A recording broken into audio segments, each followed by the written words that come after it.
there is an aspect of our beloved Bahamas we must consider, and that is the true state of our nation's soul. Inasmuch as we have embraced the God of Abraham, Isaac, and Jacob as our God, much like Solomon in 2 Chronicles chapters 5, 6, and 7. Please take time out and read these chapters in the quietness of your chambers. Not only did Almighty God hear his prayer and petition, but he gave Solomon the solution to cure the sins of his people and the sins of all other subsequent nations who embraced the God of Abraham, Isaac, and Jacob. We, the Bahamian people, have embraced the God of Abraham, Isaac, and Jacob as our God.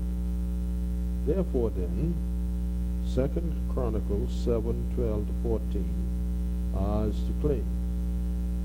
And the Lord appeared to Solomon by night, and said to him, I have heard thy prayer, and have chosen this place to myself for an house of sacrifice. If I shut up heaven, and there be no rain, or if I command the locusts to devour the land, or if I send pestilence among my people, if my people, which are called by my name, shall humble themselves and pray, and seek my face, and turn from their wicked ways, then will I hear from heaven, and will forgive their sin, and will heal their land. Jeremiah 33, 3 and 6. Call unto me. I will answer thee, and show thee great and mighty things, which thou knowest not. Behold, I will bring it health and cure, and I will cure them, and will reveal unto them the abundance of peace and truth. Let us pray. Heavenly Father, the God of Abraham, Isaac, and Jacob, we give you thanks and praise, for you are good and your mercies endure forever. Wherein we as a people have sinned against thee, forgive us. Father, we are your people, and you have invited us to call upon you in the day of our challenges, and you will hear us and show us great and mighty things. We thank you for revealing to our leaders solutions to our nation's wide and varied challenges, including our future financial challenges.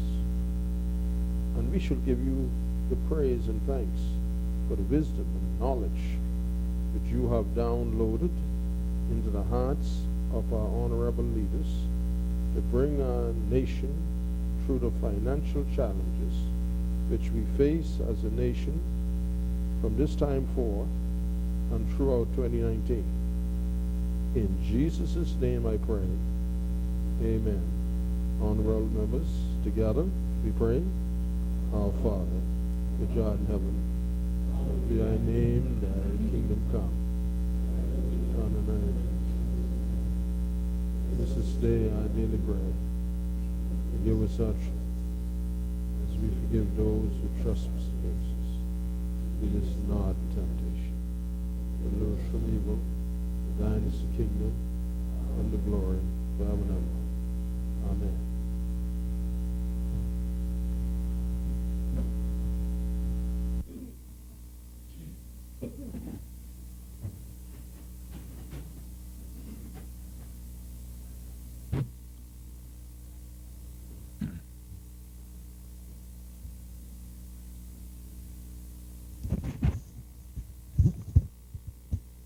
Good morning, honorable members. When the business of the House suspended last evening, the honorable member for North Eleuthera had taken the floor. The chair recognizes the honorable member for North Eleuthera. Mr. Speaker, I stood in to kneel to the member for North Andres. Thank you, Honorable Member. The Chair recognizes the Honorable Member for North Andros. Mr. Speaker. Mr. Speaker, I thank God for being able to stand here today and conduct the business of my constituents. It is indeed an honor and a pleasure. Mr. Speaker, the constituency of North Andros and the Berry Islands would like to also extend condolences to the family who have lost their loved ones during the Labor Day parade. Also to the family of little Mr. Cooper. Also, I would like to extend condolences to the Russell family in Low Sound, Andros, on the passing of Mr. Harrison Russell. And yesterday, also to the Barr family, who has lost their matriarch. May God continue to strengthen them as they go through their time of bereavement. Mr. Speaker, this year marks the Silver Jubilee of the North Andros and Berry Islands Regatta. And I would like to invite the entire Bahamas to attend and participate in this year's regatta festivities. As we pay homage to the great men and women that enrich our cultural experience. Mr. Speaker, for the first time ever in the history, the Berry Islands will be holding festivities from June 21st to the 23rd, which will end in Andros, North Andros, Morgan's Bluff, on the 6th of July to the 8th, where we will be hosting our regatta. I assure you that this year's regatta will be the best. Mr. Speaker, I am proud also to boast about the academic achievements of the people of North Andros and the Berry Islands, after I was so impressed with Lil Minnis. We have Chandra Evans of the Low Sound Primary School, who achieved the Gary Carter Scholarship. At the Clara E. Evans Primary School, Ms. Lachey Gator, who received the Bishop Ellis and Mother Daisy Farrington Scholarship. Mr. Dennis Adley was among the 25th place finalists who received a $2,000 scholarship from Mastic Point Primary School. And I'm not gonna brag or anything, but I am so proud because that's the school I attended.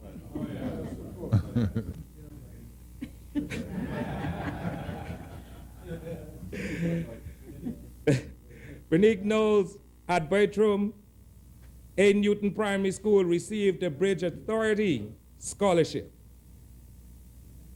Mr. Speaker, our young people are trailblazers and need to be acknowledged and celebrated. Mr. Speaker, I would also like to acknowledge and commend 4 bright and brave young men from my constituency. Mr. Farhan Winder, Mr. Terry Brennan from the Berry Islands, Mr. Colebrook, and Mr. Pick Stork from North and South Mastic Point, who has dedicated their life to serve and protect our country by recently graduating from the Royal Bahamas Defense Force.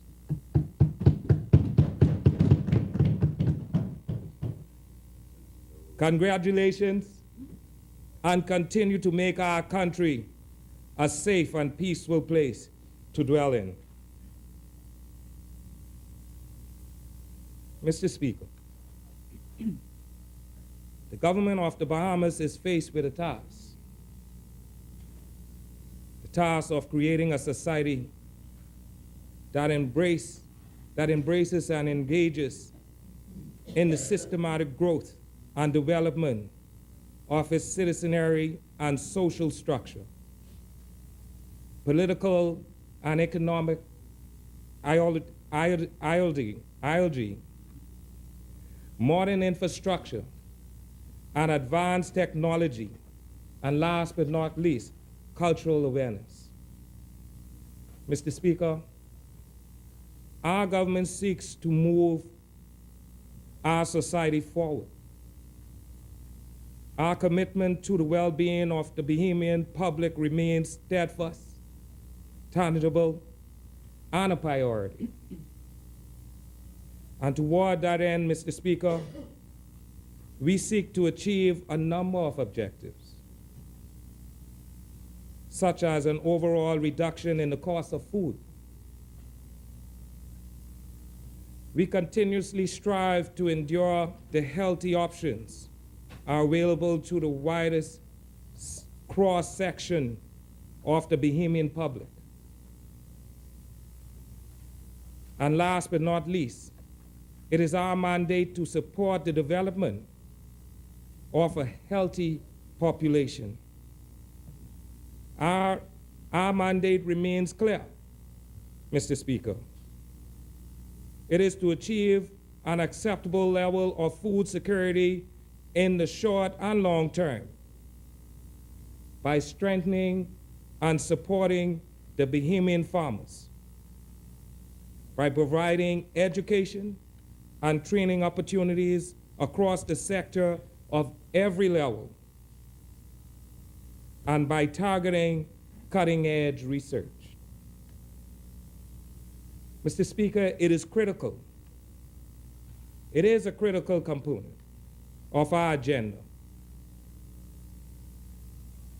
That is why the Bahamas Agriculture and Marine Science Institute, better known as BAMSI,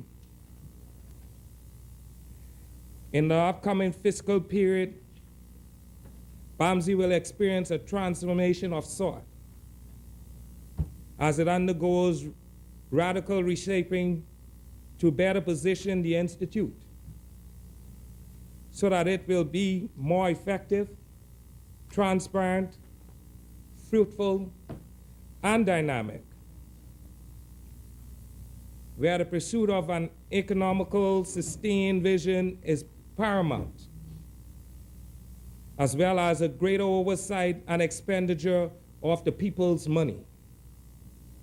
Mr. Speaker, as the people of my constituency, the Great North Andros and the Berry Islands, as well as Bahamians across this archipelago, have been asked to increase their fiscal responsibility as our government tries to right so many wrongs.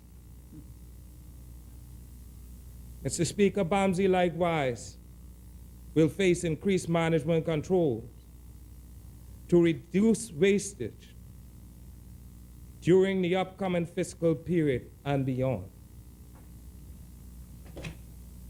Mr. Speaker, there are three pillars of BAMSI: the research, the tutorial farm, and the academic arm. On the ground in North Andros, many changes are expected to take place in the short and medium terms. The research development farm is being remodeled with a view of revving up production of semi-commercial crops such as lettuce, bananas, papayas, coconut, and pineapples. Based on the addition of an increased number of acreage of these crops, BAMSI's economic dependence on the government will effectively be reduced. Mr. Speaker, it is anticipated that going forward, each year of successful operation will see a decrease in the need for external funding and allow for BAMSI to become increasingly economically self-sufficient. Particularly, Mr. Speaker, in the District of North Andros, the regularized and efficient operation of BAMSI will serve as an icon of success, which the people of North Andros can be proud of. Mr. Speaker, today, the BAMSI Institute, with its campus located in North Andros, has experienced a total enrollment of close to 300 students, with 34, Mr. Speaker, graduates.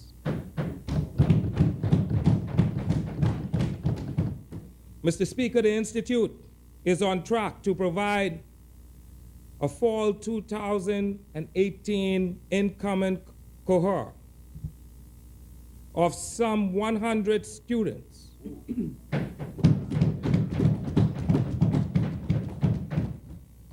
focused on the disciplines of agriculture, marine science, aquaculture, agribusiness, and last but not least, environmental science.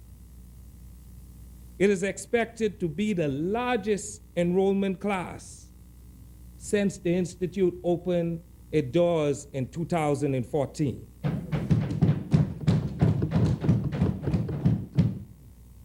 Mr. Speaker, we also expect to enroll for the first time, Mr. Speaker, international student during the upcoming academic year, which will further the support legitimacy of the academic institution, establishing it as a credible institution within the field of education.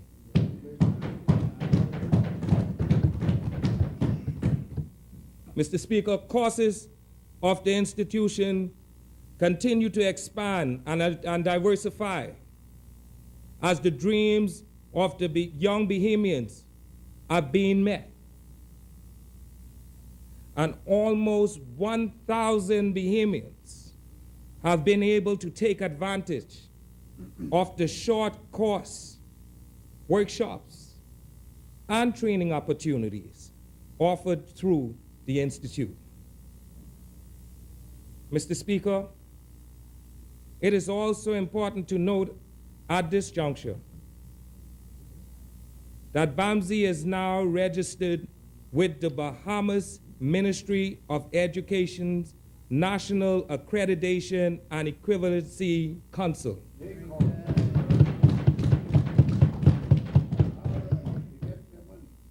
This is a statutory body established under the National Accreditation and Equivalency Council. It is responsible for the registering and accrediting primary schools, secondary schools, post-secondary schools, and any institution or provider that offers training in the Bahamas. I move to the Associated Farms program. Mr. Speaker, with an established presence in New Providence, North and South Andros, Eleuthera, Exuma, Long Island, and Acklands, the impact of BAMSI is far-reaching and continues to grow as we connect with farmers and also place agricultural offices throughout the Commonwealth of the Bahamas. Mr. Speaker, I think there is a misconception among the public that BAMSI is, in some cases, edging out the Bahamian farmers as it brings fresh produce to the market. But, Mr. Speaker, the reality of BAMSI's mandate, however, can be seen in the Associated Farmers Program. Through this program, we support Bahamian farmers in a tangible way, with a wealth of resources and inputs, offering guidance, technical support, and training, and also a ready market for their produce. Mr. Speaker, recently implemented changes within the AFP are producing more acceptance in local farming communities, where farmers were used to certain measures, processes, and outcomes. We are expanding the Bahamian farmers' outlook on what produce to grow, when to harvest, and how to grow or produce crops to meet the demands of a market whose tastes are evolving. We are maximizing a return on their investment. Mr. Speaker, at the research or demonstration farm in North Andros, Bahamian farmers can now see the efficient production system to grow papayas and bananas commercially. Local farmers can see successful hydroponics grow-out system. And before 2019, an aquaponics operation where both vegetables and fish are harvested will be ongoing.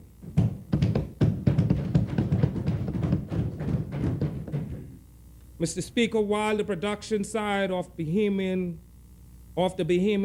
agriculture sector is being beefed up, the distribution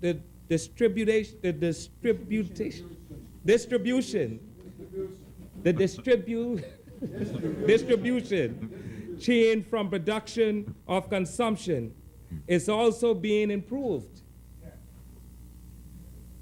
Mr. Speaker, BAMSI staff and local farmers are taking note of post-harvest management to cut wastage.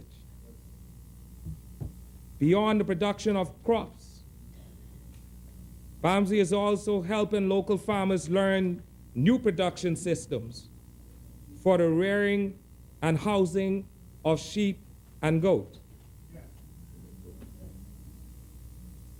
BAMSI purebred livestock herds are now poised for distribution.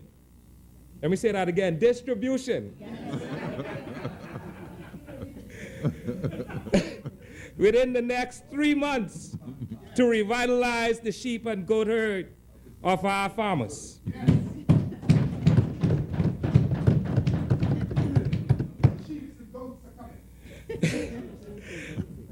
Mr. Speaker, this will introduce new genetics to the field and as a result, further improve the income of local farmers at the market.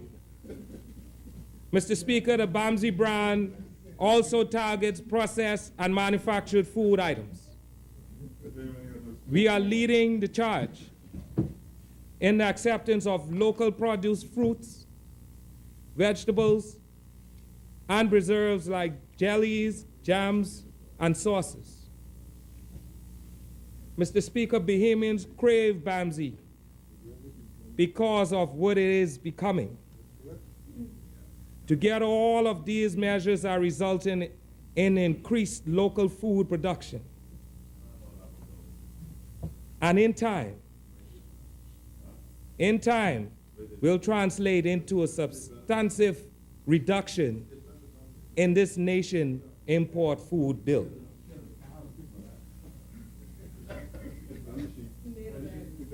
Mr. Speaker, I now turn to the road works in North Andros. Mr. Speaker, North Andros is still undergoing a massive amount of road works. The project encompasses 25 miles of settlement roads.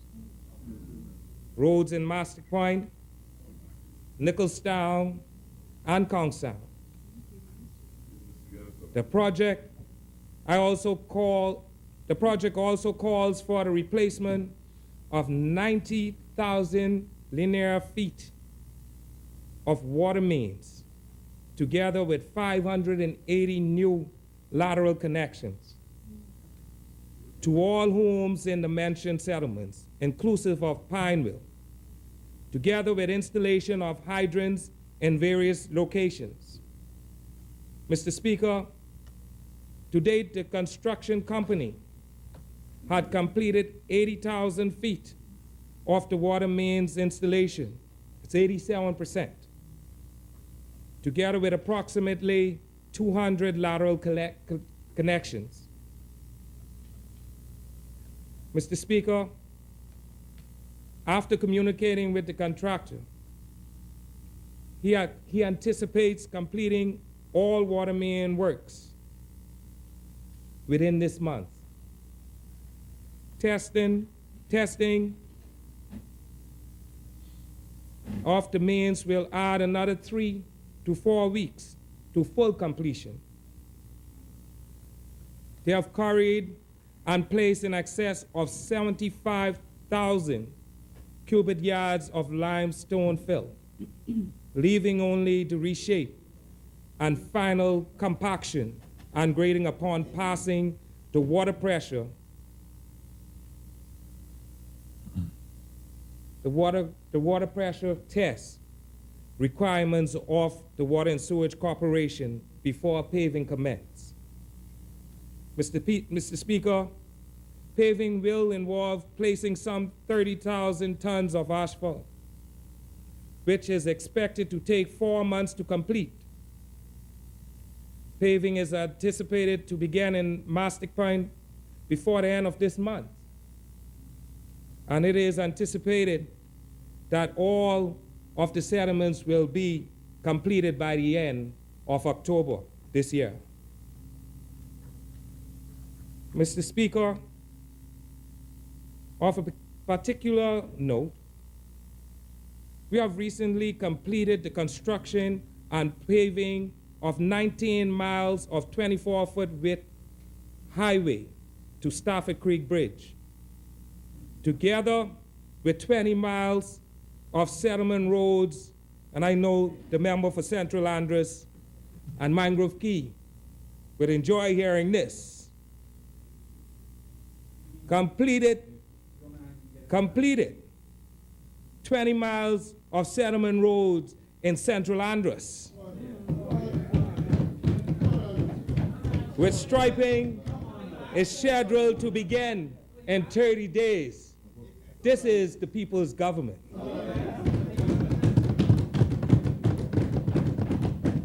Mr. Speaker,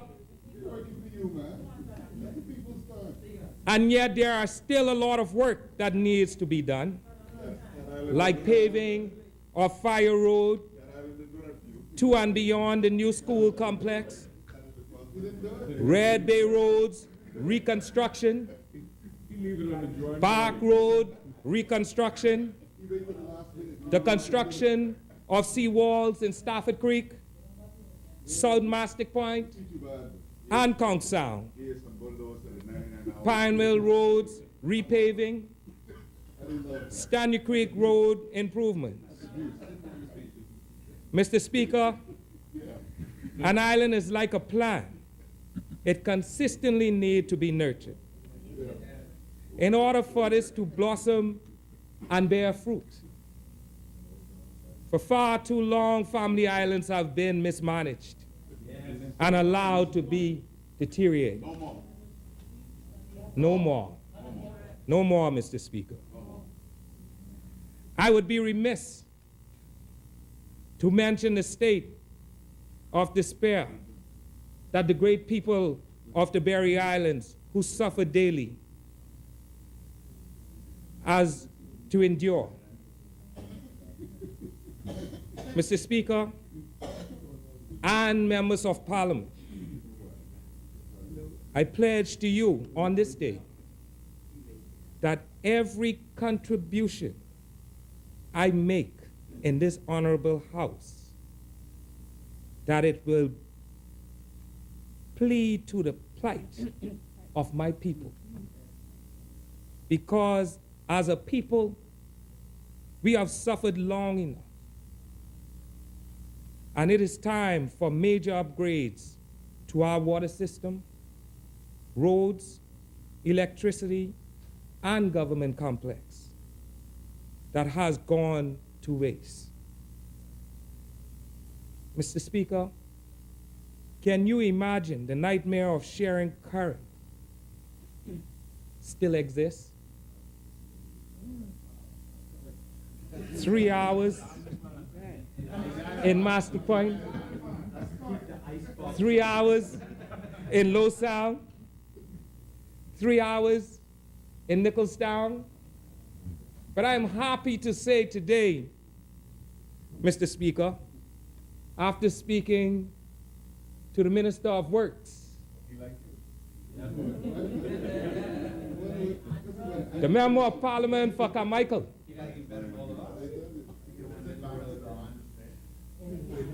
a son out of the garden of Stanley Creek, Andros, that relief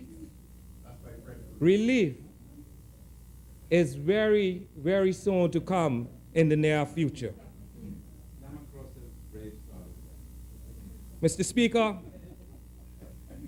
at this time, I would also like to announce, after a long-awaited 40 years, Mr. Speaker, inside of an airport terminal where it is dilapidated, the Berry Islands will soon be getting its new airport terminal. Mr. Speaker,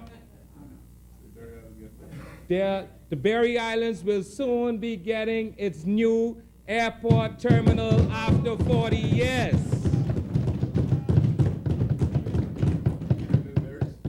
In the Berries.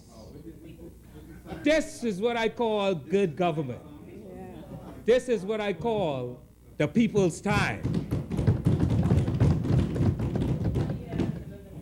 Mr. Speaker, BTVI, now I'm an advocate for this. BTVI is one that helped me here today.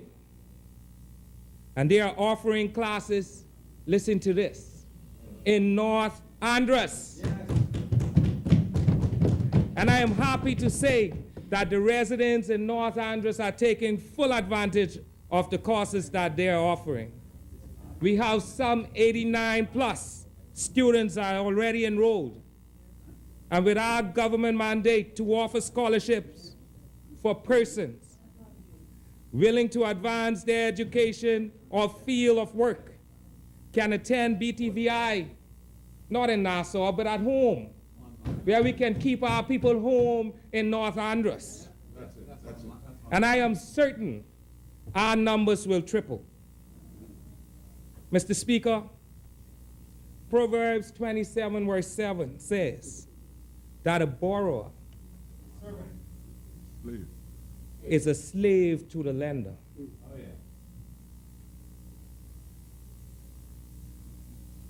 Mr. Speaker, if we are going to make our Bahamas a better place, educating our people and lowering the deficit goes hand in hand. Mr. Speaker, reality is that building a stronger Bahamas starts now. As we tighten our economic belts and hamper down for a common good, which is ultimately be a well-balanced, thriving force for social and economic stability. Mr. Speaker, Mr. William Lyon Mackenzie once said, and I quote, "Until the control of the issue of currency and credit is restored to government and recognized as its most conspicuous and sacred responsibility, all talks of sovereignty, of parliament, and of democracy is idle and futile."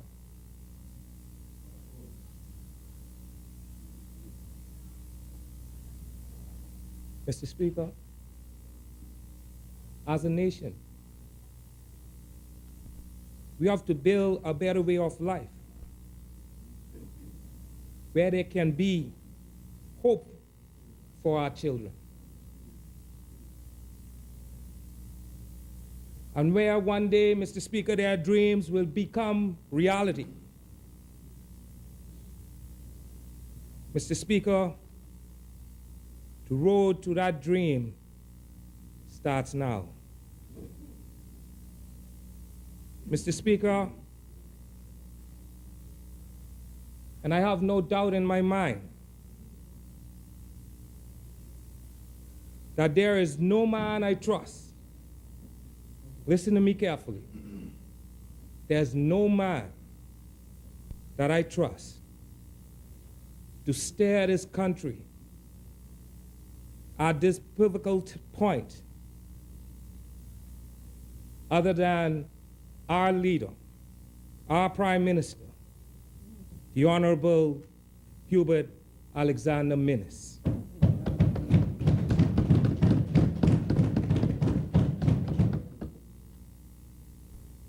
Mr. Speaker, I truly believe that he was blessed for this time. You see, when you can give up self-interest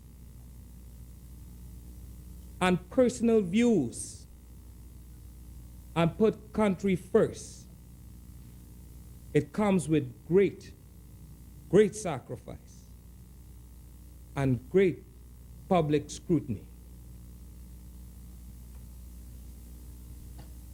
And Mr. Speaker,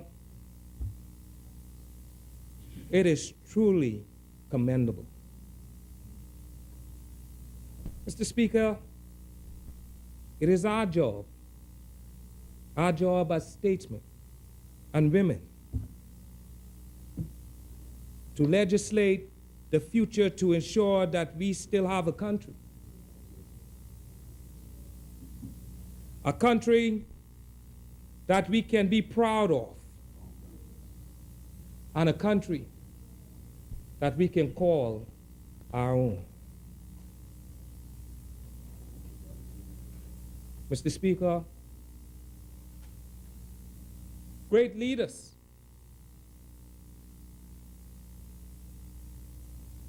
Mr. Speaker, make great sacrifice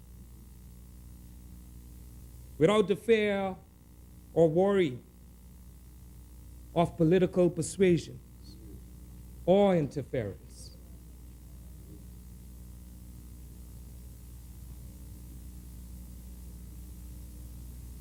Mr. Speaker, as a little boy growing up in the settlement of Mastic Point,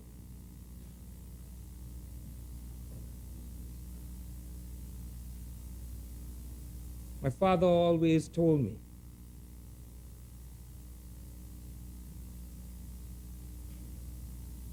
in life we make many sacrifices. As long as it's in the best interest of people, you will always be loved and remembered long after you leave this earth.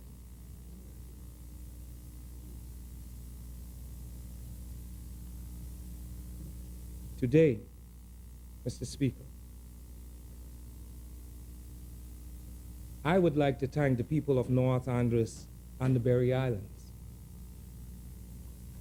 for giving me the opportunity to be their voice in this honorable place, to voice their concerns that are long overdue after years and years of neglection. We can truly see the strive now in the sleeping giant. We can now see in North Andros and the Berry Islands hope.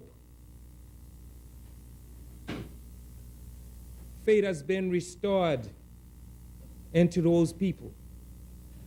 And we all know faith is a substance of things hoped for and the evidence of things not seen. But I assure you that as the years go on, I believe in this government that we will have a better day, that the future is bright for our little kids, where their dreams can become reality, and to build this nation to be a stronger nation.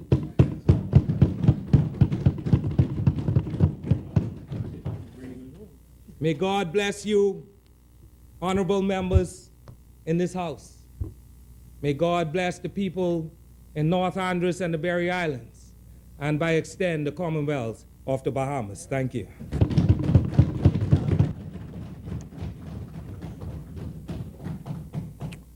As many, the chair recognizes the honorable member for St. Barnabas.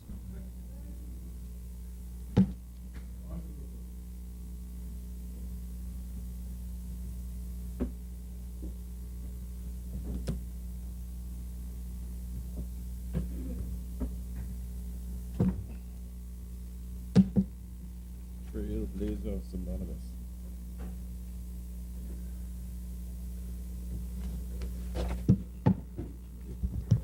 Yes, please.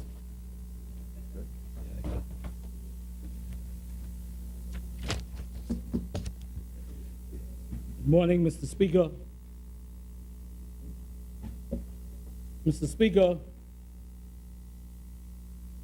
I still constantly believe that the Commonwealth of the Bahamas is the greatest nation on earth. I offer my condolences to the family members of those who lost their lives during the Labor Day March, as well as to the family of young Cameron Cooper.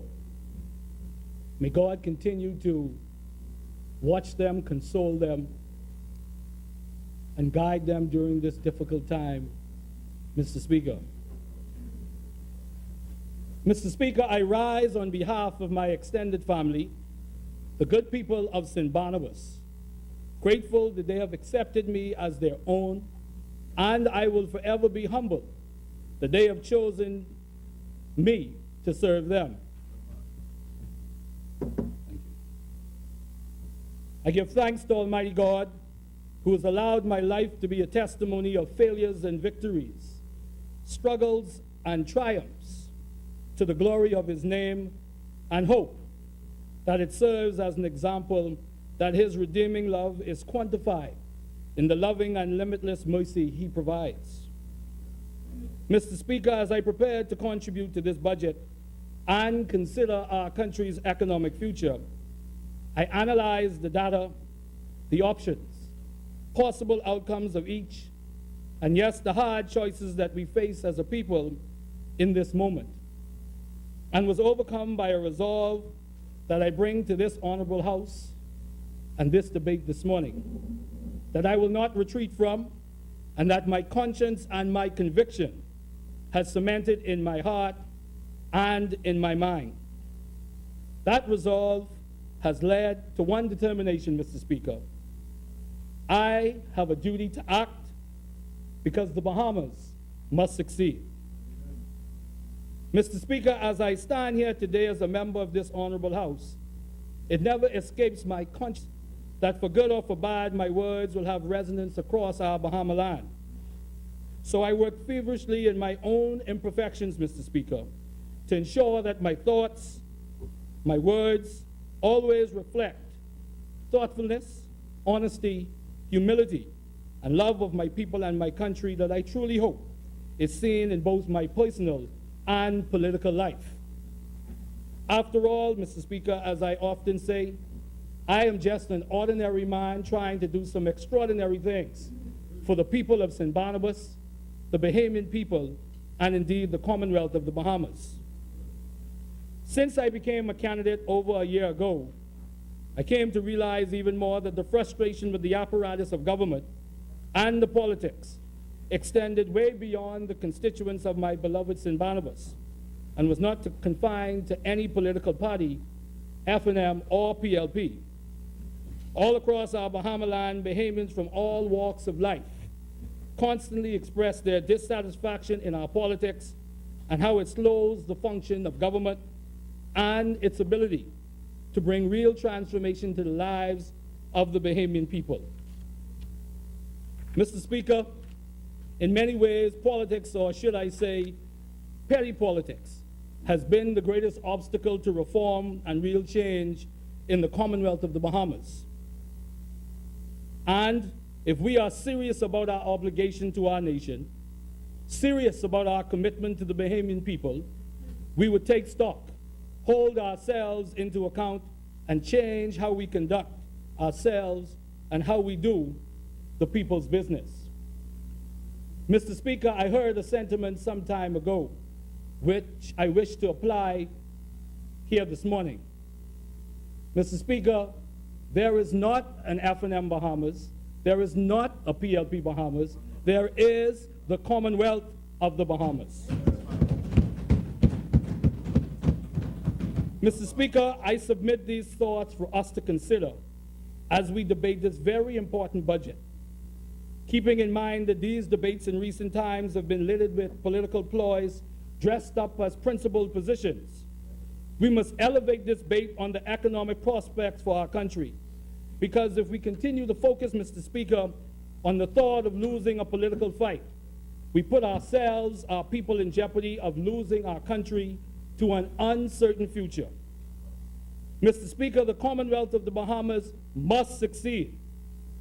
There will be some that will say, Mr. Speaker, as I often say, that I am naive. But as I've said in response to that, Mr. Speaker, I am not naive about the political realities we face, but I do know that those realities have been created by us, just as the solutions to our country's most pressing problem, and in this sense, our fiscal state, the solutions reside within all of us.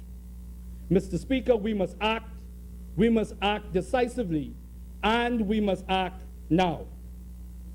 Mr. Speaker, there is no doubt that we are in a moment of great testing, but in singular moments like this exists a far greater opportunity. And Mr. Speaker, at the end of this budget, it is well within our reach. Today marks this annual exercise to put down a deposit on securing our country's future prosperity and future generations of Bahamians. So, Mr. Speaker, before I get into the merits and tough choices within this budget, I wish to attempt to illustrate and describe the elements, the environment that I humbly feel have come to temper and color this debate, whether by consequence and time or otherwise manufactured. I've chosen to start here not for any dramatic effect or ego-filled attempt to grandstand, but merely to communicate to the people of St. Barnabas and Bahamians alike in an honest, patriotic, sincere, and real way about my belief in the magnitude of this moment and what could possibly lay ahead on the other side of this budget debate and what it means for our children and future generations of Bahamians. Mr. Speaker, anemic growth, ballooning debt, massive deficits, downgrade after downgrade, unemployment, uninspiring economic outlooks, and an uncertain future. Are we not tired, Mr. Speaker? Doesn't each of us feel that the Bahamian people who we serve deserve better? I do, and I will fight so that better comes for the Bahamian people because, Mr. Speaker, the Bahamas must succeed. Mr. Speaker, Bahamian families every day with their household budgets are forced to make difficult and painful choices that they don't like for the survival of their families. Mr. Speaker, likewise, it truly pains me as I think about some of the hard choices in this budget. Mr. Speaker, like so many of my colleagues, I don't like it. No one does. But it must be made for the long-term survival of the Bahamian economy and our children and our grandchildren's future. Not every decision that is made in life you will enjoy making, Mr. Speaker, but you know that it must be done. Mr. Speaker, I saw some strong words leveled at the hard choices we've had to make in this budget. Mr. Speaker, I am obligated as a son of this Bahamian soil, as a representative of 5,148 Bahamians in the constituency of St. Barnabas, as a member of this honorable house, to do not what is politically convenient, to do not what is easy, but to do what is right for those 5,148 people in St. Barnabas and all Bahamians. Not to act in this moment would be to use those strong words, treacherous, reckless, and dangerous. Mr. Speaker, whenever my season is up in this honorable place, I want my God, my three daughters, the people of St. Barnabas, Bahamians everywhere, and my conscience to note, Mr. Speaker, that I not only served, but I succeeded on behalf of the Bahamian people. After all, Mr. Speaker, why do we assemble in this place? Mr. Speaker, I'm going to forgo the formality of my contribution for a moment. I think, Mr. Speaker, that it is clear that members of this honorable house have probably made up their minds and have decided and solidified a stance on this budget. So who I really want to talk to right now in this moment, Mr. Speaker, are the Bahamian people, the thousands of Bahamians who understandably have questions and concerns, and who really want to know how this budget affects their future. Imagine, Mr. Speaker, and Mr. Speaker, I'm talking about the taxi driver who is waiting right now on his next job. I'm talking about that young student who's getting ready for that final exam, who simultaneously is thinking about their future. I'm talking about, Mr. Speaker, I'm talking about the small businessman. I'm talking about that lady who doesn't have enough to take care of her medical bills, Mr. Speaker. Imagine, Mr. Speaker, let us imagine a Bahamas. Imagine a Bahamas not saddled with debt, Mr. Speaker. Let us imagine a Bahamas where Bahamian graduates are clamoring to come back home because opportunities are abound. Let us imagine a Bahamas, Mr. Speaker, where no longer Bahamians need cookouts and steakouts and salsas to fund their medical bills. Let us imagine a Bahamas, Mr. Speaker, where the revitalization of the Over the Hill brings forth superb economic growth, where Over the Hill now becomes a tourism mecca. Let us imagine, Mr. Speaker, let us imagine all of the possibilities. Let us imagine a more secure Bahamas, a more secure territorial waters. Imagine a place like that, Mr. Speaker. Imagine a Bahamas. You know, Mr. Speaker, right now in Princess Margaret Hospital, there's a mother, and she's holding her child, and the father is across the room, and he is looking at his family, and the mother is cradling that child, and she is thinking about all of the possibilities that she wants for her firstborn. All of the possibilities, Mr. Speaker. That child, her son, I want to be sure, Mr. Speaker, that 16, 17 years from now, 16, 17 years from now, when that little boy gets older, I want to be sure that should he see me 16, 17 years from now, and he says, Mr. Cartwright, in 2018 when I was born, you had an opportunity to change the direction of the Commonwealth of the Bahamas. And I want to be able to say to that young man that it was a pleasure that I was able to secure a future for you and for my children. Mr. Speaker, a couple of years ago, I have an 18-year-old daughter, twin girls who are 16. They're doing their exams now at St. Augustine's College, so I wish them well. We had a conversation, and I dare say that our children are more perceptive than we are, smarter than we are, and that's okay.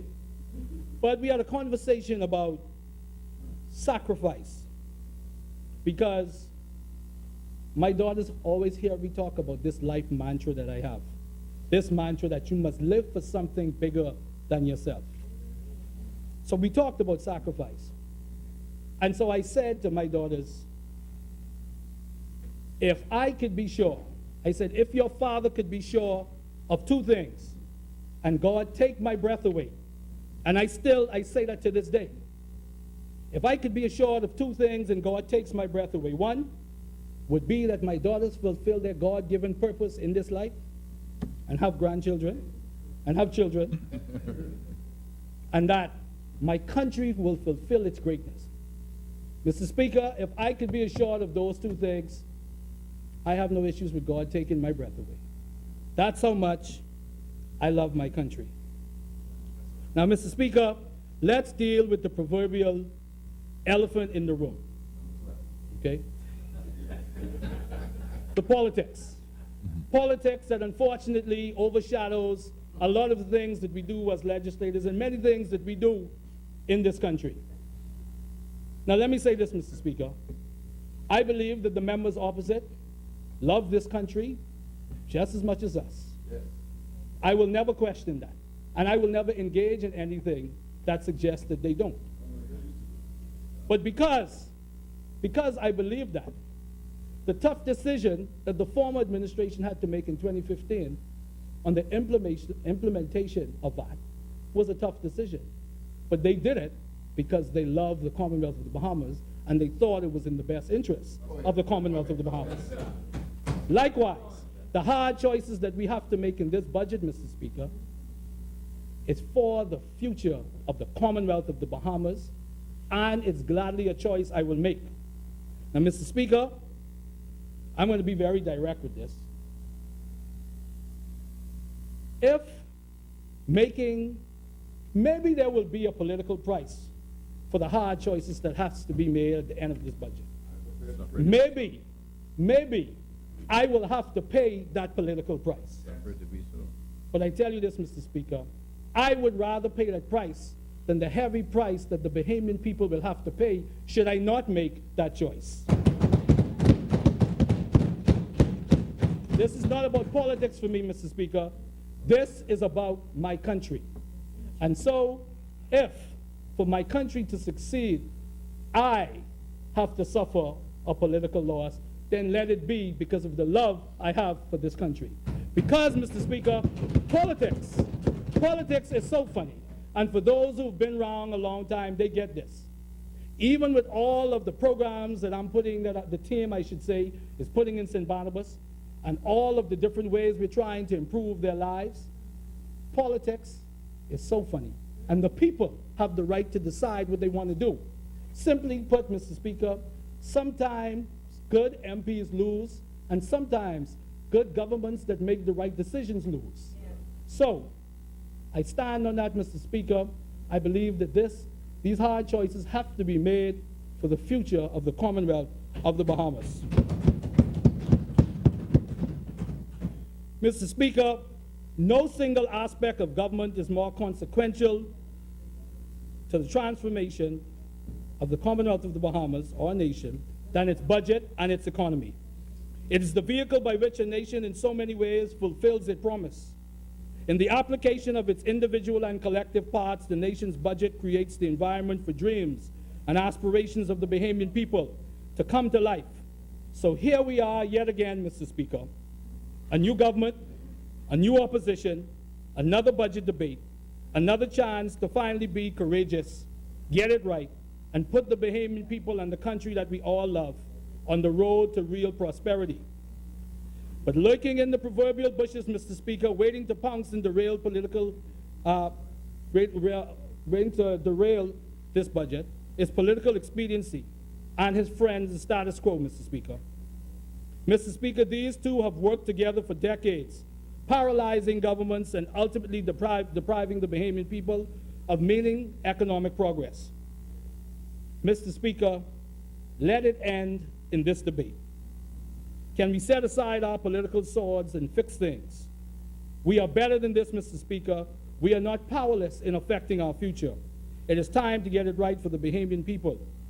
As representatives of the Bahamian people, will we allow our conscience to yield and give way to our personal political agendas? Now let me say, Mr. Speaker, I'm not suggesting that every critique or concern about this budget is based on politics. Each and every Bahamian has a right to ask and challenge any aspect of a budget that is meant for their benefit. What I am saying, Mr. Speaker, is that for too long this exercise has become more and more political. And based on the initial throes of this debate, it seems to be headed down the same path yet again. A path I refuse to walk, Mr. Speaker. I love my country too much. It would be treasonous, in my view, to know that we can avert an economic disaster and I not act. It is time that we make things right for the Bahamian people because, Mr. Speaker, the Bahamas must succeed. We must realign and reshape our fiscal landscape because the hopes and dreams of the Bahamian people are lying in the balance. Often, Mr. Speaker, I submit that often throughout our history, the battle between political interests and the interests of the Bahamian people were unfortunately at odds. What has been physically prudent, good, and proper for the long-term stability and sustainability of the economy and our people have taken a bow and a back seat to a political strategy of win now and fix the fundamentals of the economy later. The results, Mr. Speaker, political parties win and the Bahamian people lose. Mr. Speaker, I will not do a disservice to the Bahamian people and my own sense of statesmanship by continuing to assign blame and use productive energy rehashing who engaged in neglect and mismanagement.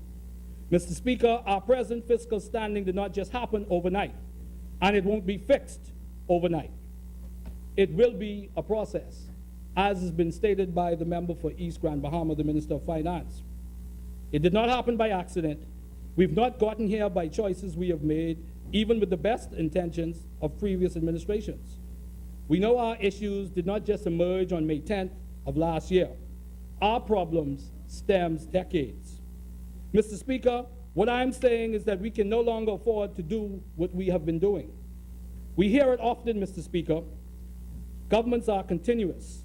Administrations leave unfinished plans, and another reap the benefits and inherit the challenges. Our job as a government is to act, and act in a way that we feel will secure our future prosperity and create a better life for Bahamians everywhere. Mr. Speaker, we must move forward, and the Bahamas must succeed. Mr. Speaker, as I turn to the substance of this budget and some highlights, I wish to restate the words of the Minister of Finance in his communication last week. And I quote, "It is arguably the most transformative budget in the history of our nation. It is a budget about finally putting an end to past practices of fiscal mismanagement." With that as the backdrop, Mr. Speaker, this budget, I believe wholeheartedly, will enable us to get on the right track to start on the journey to real, sustained prosperity. It involves historic initiatives, long-desired controls, planning. Yes, Mr. Speaker, unfortunate, uncomfortable, but necessary decisions. and much needed relief for the people of St. Barnabas and the Bahamian people. Mr. Speaker, the Bahamian people should be upset. They should be frustrated. Everybody in here, including persons here in this gallery and persons on the outside of this honorable place, they should be frustrated and uneasy, because it shouldn't have gotten to this, Mr. Speaker. There's no doubt about that. This is not easy. I know for a fact that this is not easy for the member of Kalani, the Prime Minister of this country. This is not easy, but it's something that has to be done, because the Bahamas, Mr. Speaker, must succeed. We need sound finances for our country to live up to its promise and nourish the dreams of the Bahamian family and the ideas of the Bahamian entrepreneur. This budget, I believe, Mr. Speaker, will strengthen the structural foundation of our fiscal house. Mr. Speaker, the people of St. Barnabas applauds the Prime Minister's vision and this government's historic commitment to them in the tune of $5 million through the Over the Hill initiative. Never before has a government devoted so much care and attention to these communities. They are delighted that their government cares about them and has literally devoted human and financial resources to this commitment to ensure the success of this project. More than just dollars, Mr. Speaker, more than just dollars and cents, this initiative represents an acknowledgement by this government that the future economic prospects for the Bahamas must involve the development and revitalization of the Over the Hill area. The objectives of social and economic empowerment, rejuvenation, smart and green technology, and youth and elderly empowerment will be entrenched and impact Bahamians in the Over the Hill areas for generations to come. Mr. Speaker, on August 1st, the burden of VAT on breadbasket items will be lifted. A welcome relief, Mr. Speaker, to many Bahamians, including many people in my constituency of St. Barnabas, many of whom live day to day and survive off breadbasket items every single day, Mr. Speaker. I come into contact with my people every day, Mr. Speaker, who wish that their walk to the grocery store for a loaf of bread, a stick of butter, and fresh milk would cost a little less.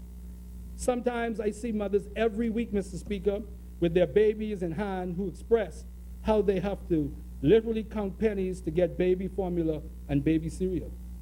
Mr. Speaker, these are real stories for my people, and taking VAT off of breadbasket items will have a real impact on their lives. This budget does that, Mr. Speaker.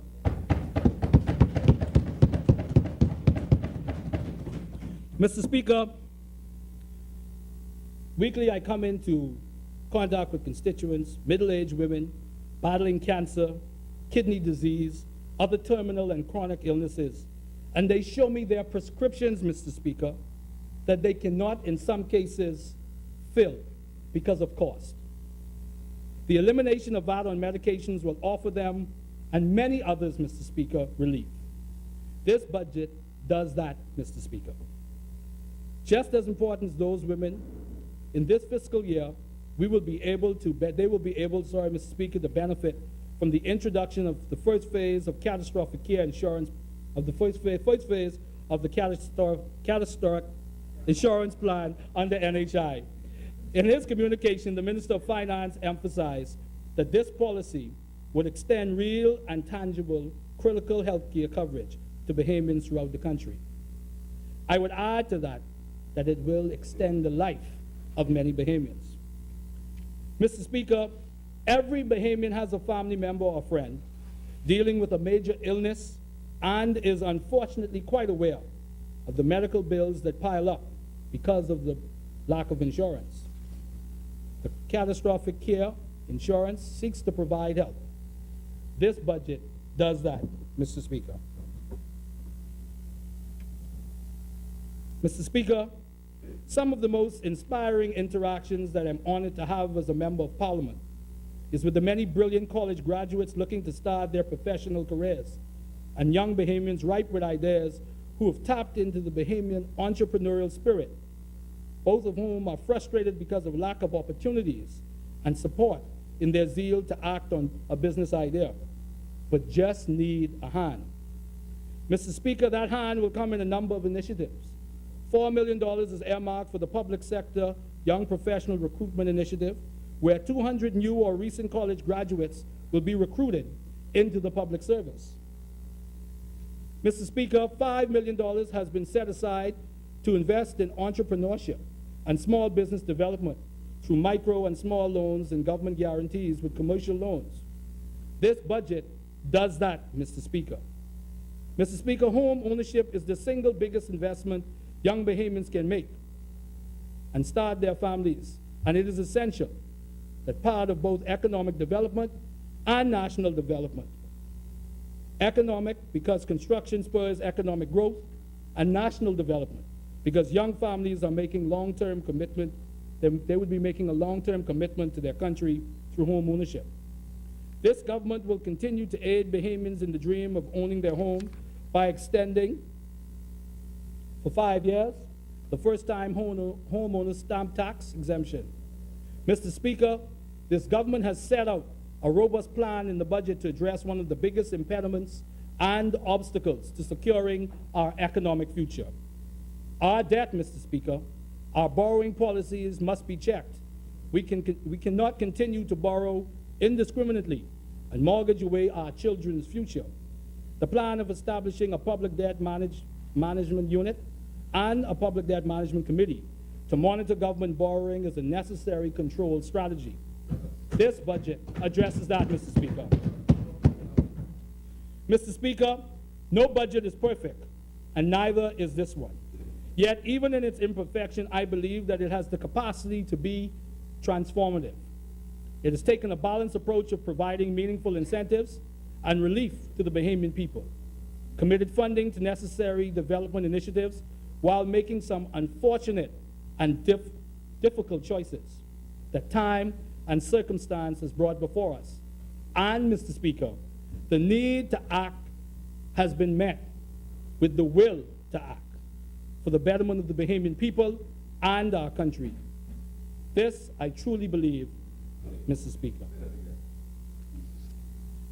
The need to act has been met with the will to act for the betterment of the people of the Commonwealth of the Bahamas.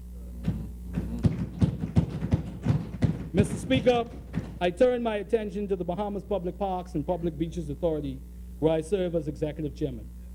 Mr. Speaker, I don't think that it can be talked about enough, but we truly have a serious problem with pride in our country. We deface our landscape. We continue in the indiscriminate dumping and littering. Where is our pride, Mr. Speaker? Do we understand that when the tourist walks off the ship and they see littering, that they say that's a reflective of a people? Do we understand that, Mr. Speaker? Let us take pride in this country that we love. Let us take pride, Mr. Speaker. I wish to thank the hard-working team at the authority for their commitment. They continue to work hard every day on the streets of New Providence and in our open spaces, Mr. Speaker. We are working along with the Royal Bahamas Police Force, who've been exceptional in their assistance in reining in littering and dumping culprits that continue to deface our landscape and open spaces. Mr. Speaker, we are presently engaged in the second installment of removing unauthorized and expired signs around the island. Also, Mr. Speaker, tree trimming exercises have started around the island in preparation for this year's hurricane season, and we pray to God that the Bahamas will be spared again. Mr. Speaker, the Bahamas Public Parks and Public Beaches Authority will be engaging over the next several months on the restoration of infrastructure and playground equipment on the 130 parks around the island of New Providence. In addition, further restoration of roundabouts, sculptures will be completed in the next few weeks. Mr. Speaker, the authority is looking forward to the acquisition of additional large pieces of equipment, such as industrial ride-on mowers and an industrial beach cleaner to aid in the efficient and timely cleaning of our beaches and open spaces. Mr. Speaker, the authority continues to work strategically on behalf of the Bahamian people and remains proactive and responsive to the concerns that they may have. Mr. Speaker, I would be guilty of a dereliction of duty if I did not apprise my 5,148 family members in St. Barnabas of two very important initiatives that are on their way to assist us in the further development of St. Barnabas. Mr. Speaker, we are just weeks away, barring any unforeseen circumstances, from securing the St. Barnabas Community Center. It will be the centerpiece of our plans for the constituency with religious, educational, cultural, and development programs. Mr. Speaker, long-term development requires long-term planning, so I'm enthusiastic to announce that the St. Barnabas Development Foundation is on its way. We want sustained progress, so it requires a sustained commitment, Mr. Speaker. The foundation will allow us to mobilize resources and engage other forms of assistance in a structured way.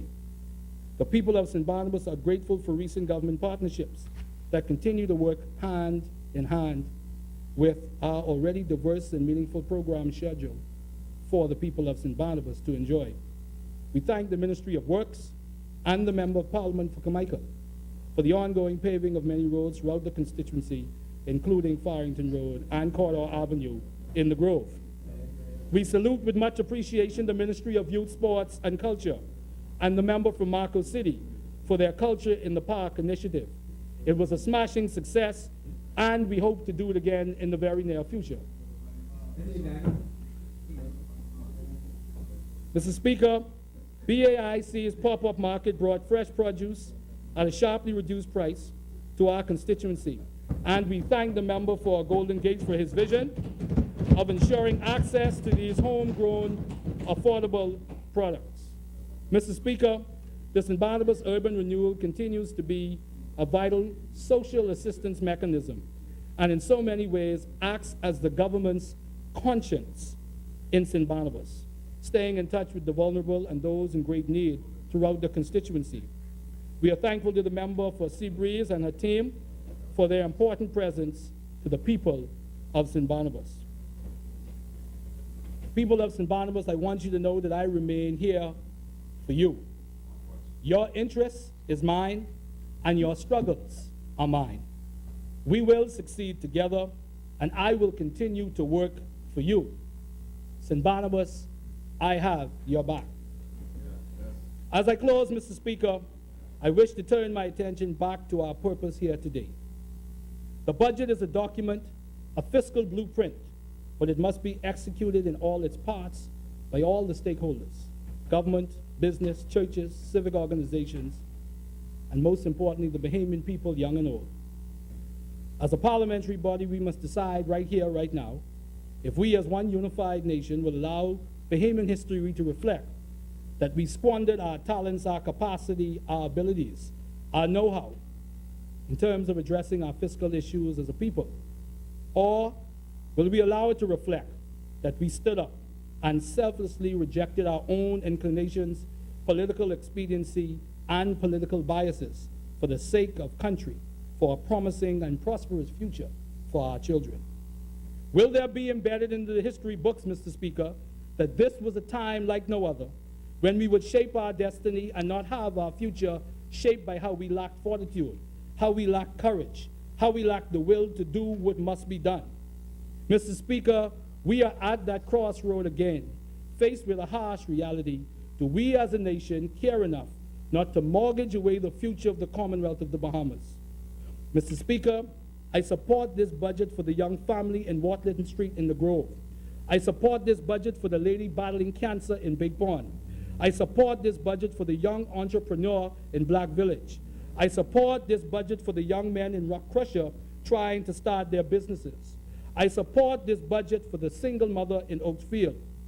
Mr. Speaker, I support this budget because I love my country, I love the Bahamian people. I support this budget, Mr. Speaker, because the Bahamas must succeed. May God bless the people of St. Barnabas, Bahamians everywhere, wherever they may be it land or sea, and may God continue to richly bless the Commonwealth of the Bahamas. Thank you, Mr. Speaker.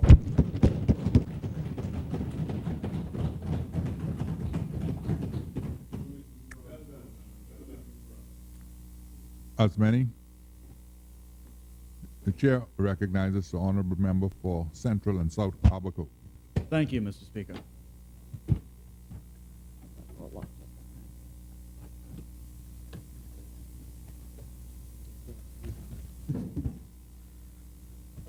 Mr. Speaker, I rise today on behalf of the good and industrious people of Central and South Abaco, who I have the distinguished privilege and pleasure of representing in this honorable House. But before I move into my contribution, Mr. Speaker, I have the very sad task of acknowledging the passing of Miss Vashti Albury of Cherokee Sound, who was a beloved community pillar. As a representative, I mourn the passing of a great Abaconian, and as a person, I mourn the passing of a wonderful individual. And to all of her family, especially her daughters, I want you to know that you have my sincerest condolences and that my thoughts and prayers will be with you and your family throughout this difficult time. It has been a little over a year, Mr. Speaker, since I was elected to represent my home island as their Member of Parliament. I feel ever grateful, emboldened, as well as humbled by their vestige of trust in me. I have never forgotten, nor will I ever forget, Mr. Speaker, that I work for them. Mr. Speaker, before going into the budget proper, I would like to address some matters as they pertain to my constituency. I genuinely believe, Mr. Speaker, that my constituency is one of the most loyal and generous in our great Commonwealth, and it continues to loyally make generous contributions to the Treasury every day. Mr. Speaker, I would not be a good representative of my people if I did not do my utmost to ensure that that loyalty and generosity remains reciprocal, and to petition for the advancement and empowerment of my constituency at every turn. If I were to be forced, Mr. Speaker, to boil down my constituency's main issues to one single word, if I were to be forced, Mr. Speaker, it would be this: infrastructure. Abaco has fallen behind infrastructurally without a doubt. Throughout the length and breadth of my constituency, you will find surefire signs of infrastructural decay and neglect. Mr. Speaker, I fear I would rapidly eat up my time if I were to address all that I know of individually and specifically. Yeah. But it is more than suffice to say that we face major and minor challenges to the state of our public assets. But several stand out as particularly urgent to me, Mr. Speaker, which I would like to address. I must point out, Mr. Speaker, the condition of the Ernestine Highway heading south, particularly the section between the Marsh Harbor Roundabout and Spring City, which has not so affectionately been nicknamed the Washboard Road. In addition to what is continuing commuter traffic, Mr. Speaker, the highway sees multiple daily trips by large, heavy vehicles, which we all know erode the conditions of our infrastructure that much quicker than smaller personal vehicles, such as dump trucks on their way to the Snake Key dump site, and fully loaded fuel trucks, which make multiple daily trips on their way to the Wilson City power plant. Therefore, Mr. Speaker, we are not just talking about discomfort or inconvenience when I address this issue, but rather the ever-present threat of an environmental disaster that increases every day as the condition of the road worsens.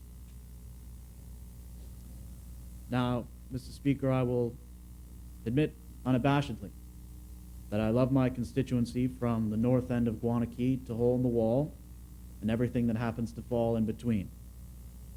But I must confess, Mr. Speaker, that my childhood home of Hopetown holds a very special place in my heart. It stands as a unique tourism mecca that continues to trend ever upwards in popularity with visitors and second homeowners.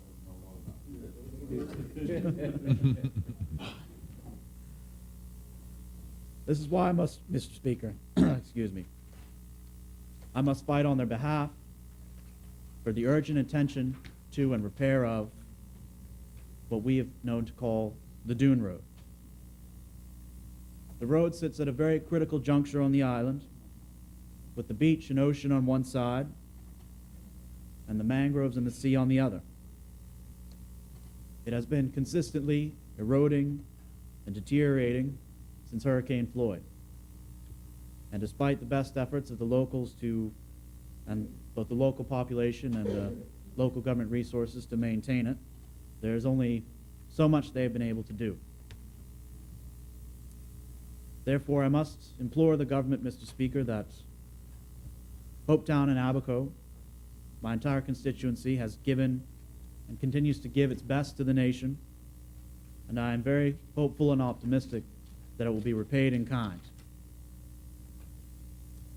The current state of our infrastructure, of course, Mr. Speaker, is not reflective of the needs of what must be rapidly becoming, if it is not already, the largest economy outside of the capital itself.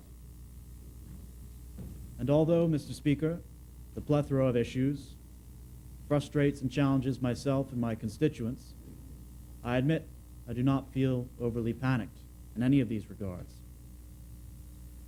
Mr. Speaker, I say that because sitting at the helm of the Ministry of Public Works is the member for Carmichael. The member, Mr. Speaker, is someone as I count as a personal friend and confidant, and as a young Bahamian new into frontline politics, I admit I view him as a role model for an elected office. He had visited Abaco with me, Mr. Speaker, not too long ago, and if I'm correct, I believe Abaco was the first family island he visited in his capacity as Minister of Public Works. And at every step of the way, he was focused and thoughtful in hearing and seeing for himself the major concerns and challenges facing my constituency.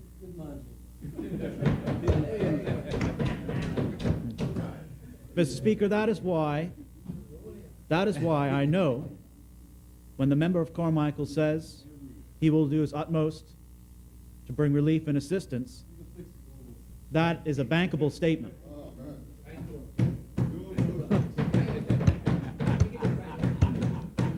And, Mr. Speaker,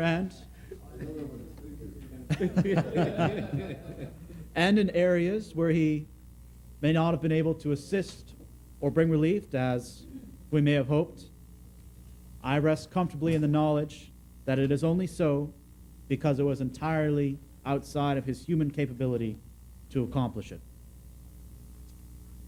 However, Mr. Speaker, when speaking to infrastructural challenges and Abaco, there is one particular area I must take a few minutes out of my time to address very specifically. This area, of course, being the ongoing challenges of power generation and supply in Abaco. For years, Mr. Speaker, Abaco has struggled and suffered in the face of mass outages, voltage problems, uncertainty, and unestimatable losses of revenue of their businesses and personal damage. I am very saddened, Mr. Speaker, to say that this issue has persisted with such uncertainty and for so long that many Abaconians have frankly given up hope that they'll see improvement in any meaningful way. Mr. Speaker, this issue has never, since being elected, left the very top of my priority list. And through you today here, Mr. Speaker, I wish to reassure all of my constituents that no matter how long it takes or what obstacles are thrown in the way, I will continue to utilize all the influence and authority of my elected office to make sure that we can keep the lights on. Now, if my recollection serves, Mr. Speaker, which I believe it does, I spoke on this very same subject in my first contribution to last year's budget. And although, Mr. Speaker, issues and problems and challenges are still very much present, I must confess I feel much better about our situation now than I did a year ago. If you'll forgive a somewhat crude analogy, Mr. Speaker, the process has finally begun in earnest of tearing off long present Band-Aids from wounds that we now know have really needed stitches all along. To give a prime example, Mr. Speaker, but by no means the only example, to give you an idea of what I'm addressing here today, it was recently discovered by the new team on the ground, the new elements on the ground in Abaco, that the Wilson City Power Plant, the main power generation facility on the island of Abaco, was never fully commissioned by Man Diesel. It had never been fully commissioned before coming into operation. That and other obstacles, and you can imagine the uphill battle that we are facing. Mr. Speaker, I made a commitment to myself and to others early on to be honest and direct, even if those principles and those commitments earn the ire and deriding comment of others. The truth is, we still appear to be some ways out from getting where we need to be.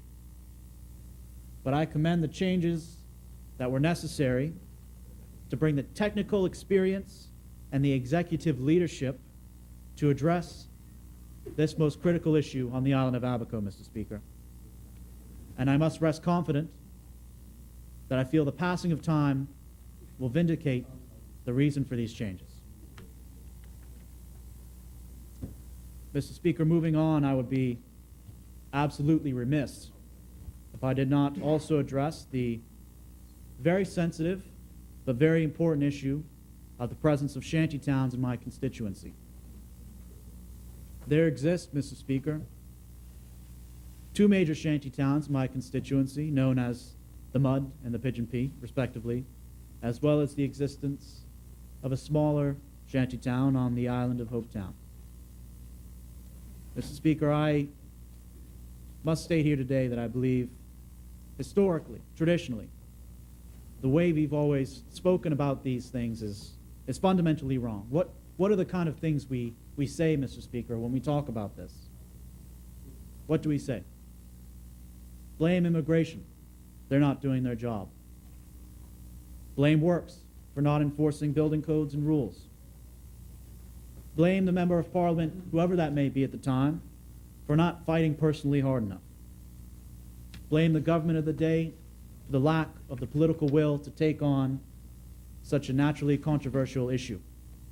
Blame the opposition of the day for stoking the coals of a very sensitive issue for political expediency or points. Blame illegal residents for being there in the first place. Blame Bahamians themselves for tolerating the presence of shantytowns for so long and employing illegal residents. But, Mr. Speaker, I must assert that nowhere, although there are valid concerns and criticisms, but nowhere among those castigations and those rattling of blame game do I believe lies a real solution. I have said before on several occasions, Mr. Speaker, and I will continue to say, this is not an X or Y problem. It's our problem, and we have to deal with it together.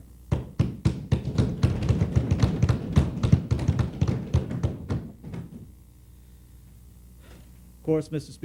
Speaker, issues such as these must be dealt with firmly and decisively when policy decisions are made. Without follow-through, there can be no progress. But we also have to remember the very important humane element that will always remain inseparable from this issue. And, Mr. Speaker, we are all very much aware that a nationwide task force has been formed and is being helmed by Senator the Honorable Dion Fowkes, Minister for Labor. But, Mr. Speaker, I want to make clear, not only for my constituents but for the nation as well, that there also exists a task force on the ground in Abaco, made up of both government officials and members of civil society. They have been charged with the task of creating a comprehensive, local policy solution. And I will continue to support them and work with them as they move forward in addressing this. Mr. Speaker, on one last note on that, through you, I will say to all Abaconians and all of my constituents, we have previously called on successive governments of the past to do something, anything, that will show a real commitment and make real steps in addressing this issue. So, Mr. Speaker, I will continue to say through you, now that we are finally at the doorstep of progress, please do not withdraw your support and your commitment now. We will need your collaboration. We will need your consultation. And yes, we will need your criticisms. We have to be in this together, or we might as well not be in it at all, Mr. Speaker. So I would appreciate you allowing me to, through you, urge that to all. Mr. Speaker, on a few other notes, I would also like to take the time and the opportunity to urge the government to please utilize some extra care, caution, and attention when it comes to the Marsh Harbor Port Facility, which has had several close calls in the past in terms of meeting criteria for its international shipping requirements. It's an important lifeline to the success and livelihood of my constituency and my constituents. And the loss or reduction of its services would catastrophically damage Abaco and its economy. Mr. Speaker, I would also like to request that the ability and the equipment to print and issue driver's license in the Road Traffic Department office in Marsh Harbor to please be addressed as quickly as humanly possible. Mr. Speaker, I know, speaking in the grand scale of things that we often address in this House, an issue like this may appear to be a small thing, but these are the things that are incredibly vexating and difficult for the residents and my constituents. So I would ask, I know I've spoken with the member for Southern Shores in his capacity as minister responsible, and I know he is working and doing all he can for us on this regard. But I would be remiss as a representative if I did not take the opportunity to stress again a solution to this vexating problem be accomplished as soon as possible. Mr. Speaker, of course, as a representative, as a member of Parliament, in addition to bringing forth important issues pertaining to my constituency in this House, I also have the privilege of speaking to some of the activities and goals that I've accomplished in my constituency over this past year. I recently held and awarded the first ever Central and South Abaco MP essay competition, which was open to all students in my constituency between the ages of 15 to 18, where they were to write collegiate level essays, properly written and resourced, on a number of topics that pertain to Bahamian history, culture, and governance. And I must state that I was completely impressed and blown away by the quality of the submissions I received. I'm very proud of all of the students who have submitted entries, and you have my commitment, Mr. Speaker, they have my commitment that will continue next year in a bigger scale. Mr. Speaker, something I was very proud to do, Mr. Speaker, and this was actually quite recently. In my constituency, there is a school, Every Child Counts, which is a school for the learning impaired and the differently abled. And they provide education to those who do not have the means to look after those who are so challenged. Recently, Mr. Speaker, I was able to make a contribution towards the completion of the assisted living facility, which they are building to provide a safe and accommodating environment for their graduates who are severely challenged but do not have the means or ways of acquiring intensive private care. There are those in our society, Mr. Speaker, who work so very hard to keep the fabric of our communities together, and they often go criminally under-celebrated, and they never seek the spotlight or expressions of gratitude for their hard work and their good works, but because they know it's the right thing to do. So it was my absolute pleasure and privilege to be able to make a contribution to such a worthy goal that I know not only touches so many families in my constituency, but as a matter of fact throughout the island of Abaco and nationwide. Nationwide, Mr. Speaker. In addition to that, I've tried to be as active as possible in terms of assisting local schools with defraying costs for school field trips, some critical infrastructure and developments. And I will say here today in this House, Mr. Speaker, as a way to conveying to my constituents on a public scale, I will always be open about where and how my capital grant is expended. And I'll always be clear and open with that, and I can justify every decision to maximize the effect and the improvement of my constituency. Mr. Speaker, I'd like to turn briefly now and speak on my portfolio as the Parliamentary Secretary in the Office of the Prime Minister in Abaco. Mr. Speaker, the member for Killarney, in his capacity as Prime Minister, made the commitment at the start of the term to hold office in the Abaco office of the Prime Minister once a month to meet with residents, constituents, and address other areas of concern. Mr. Speaker, allow me to segue really quick here and just state that I think this represents an important fundamental shift in what's kind of been a traditional Bahamian political philosophy. No longer must my constituents or our issues feel like we must bring them to Nassau or bring them to the capital, but rather that our Prime Minister will come to us. I think that's a very commendable decision, Mr. Speaker, and I'm happy to report through you to my constituents that barring an odd rare exception for extenuating circumstance, the member for Killarney has kept that commitment in full. In fact, Mr. Speaker, the Prime Minister has made numerous other visits outside of his fixed scheduled visits to address other pertinent and special issues on the island. To give you a prime example, Mr. Speaker, recently the member for Killarney, along with the members for North Abaco and Marathon in their respective ministerial capacities, visited Abaco to move forward with the government's much-discussed policy for providing accessible and affordable residential service lots for potential Bahamian property and landowners, Mr. Speaker. I would like to take the opportunity, Mr. Speaker, at this point, to state that during the same exercise, the Prime Minister visited the communities of Crossing Rocks and Spring City.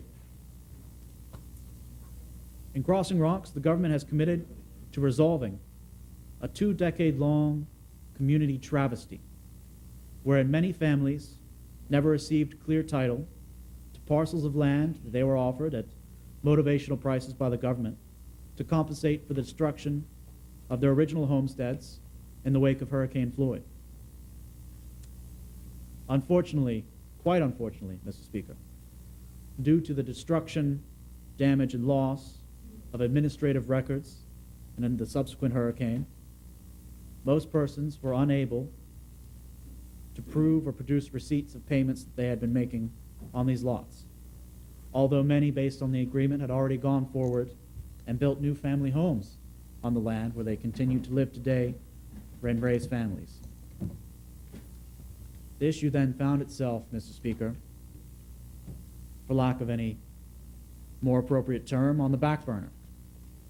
And most ashamedly, Mr. Speaker, it's been reported to me directly from my constituents in the area that the promise of getting people straight with their land has been used as a political tool and leverage during election times in the past.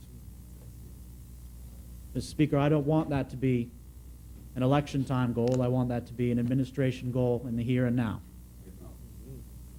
Mr. Speaker, in the case of Spring City, there are at this moment 18 unfinished homes under the care of the Department of Housing. It is a great shame, Mr. Speaker, that they have sat unused and unfinished what is now going on several years. These homes were to be completed by the awarded contractors, but for in some case, unclear reasons, they are left in their current sad state. Some of these homes, Mr. Speaker, in addition to already being assigned to potential future homeowners, were already mortgaged. Already mortgaged, Mr. Speaker. So you had new, hopeful homeowners. Homeownership, the cornerstone of wealth and success for citizens. Mr. Speaker, you had, and in some cases still have, persons, families, who are paying on a mortgage for a home they have never been able to set a foot into. Mr. Speaker, as I mentioned earlier, the Prime Minister has made his commitment to do all within his power and the power of his government to comprehensively address and resolve both of these issues. Yes. Mr. Speaker, the issue of land ownership in Crossing Rocks will be fixed. The homes in Spring City will be completed or dealt with appropriately. And I commend and I thank the Prime Minister for his attention and his commitment to these very important and critical matters for my constituents. You know, Mr. Speaker, much like my colleague, the member for Yamacraw, who actually happens to be on my right today, I was looking for you over there. My time, short as it is at this point, in political life, has made me an avid believer and proponent for the need of land reform and modernization in this country. On a daily basis, Mr. Speaker, daily basis, the Abaco office of the Prime Minister is visited by persons inquiring about Crown land. Whether they are newly applying and hopeful or are following up on matters that are long outstanding. I say long outstanding, Mr. Speaker, because I have been approached and met with several persons who have unresolved land matters stretching back literal decades, plural, more than 20 years, that they have been awaiting final resolution on. Mr. Speaker, this issue is not a political issue for me in any sense. This is a government issue. This is an efficiency issue. And this is not to castigate, Mr. Speaker, what I am certain are the very hard-working personnel in the Department of Lands and Surveys and the Land Unit. However, Mr. Speaker, it is very clear to me, at any rate, that we are in serious need of utilizing new technologies and new techniques to streamline and modernize how we handle and process land matters and ownership in this country. I must also, Mr. Speaker, highlight the presence and success of the Antiquities, Monuments, and Museum Corporation in Abaco. Mr. Speaker, the Abaco team is small in number, but it has been a trailblazer in research projects, particularly in Abaco's Blue Hole and other cave systems, which have produced groundbreaking and fascinating archaeological, scientific, and historical discoveries. They have also created, Mr. Speaker, the country's first and only, I'll be very clear so people don't so I'm not cast with ignorance after the fact, Mr. Speaker. Be very clear. Country's first and only Bahamian natural history exhibit, which, Mr. Speaker, the Prime Minister himself has visited the exhibit, and I encourage all members of this House, if they happen to be in Abaco again, to please visit the exhibit. It is a very wonderful, successful piece of our natural history that has fascinated many students in my constituency and continues to draw and entertain. More that are coming all over the country. More. Mr. Speaker, I'll now like to turn and speak to the budget itself. Mr. Speaker, the unfortunate events. Mr. Speaker, I do not profess to have an education or degree in macroeconomics, Mr. Speaker. But even with a layman's understanding, such as my own, if you were to listen to the facts and the explanations as they were laid out by the Minister of Finance in his communications, with an objective and open mind, you would understand clearly the situation we are in and the measures we have been forced to take to rectify it. Mr. Speaker, the very unfortunate events that have unfolded in our regional neighbor, Barbados, should serve as a sobering reality check for all of us. The new administration of Barbados is now faced with an IMF bailout due to excessive spending and borrowing by their predecessors.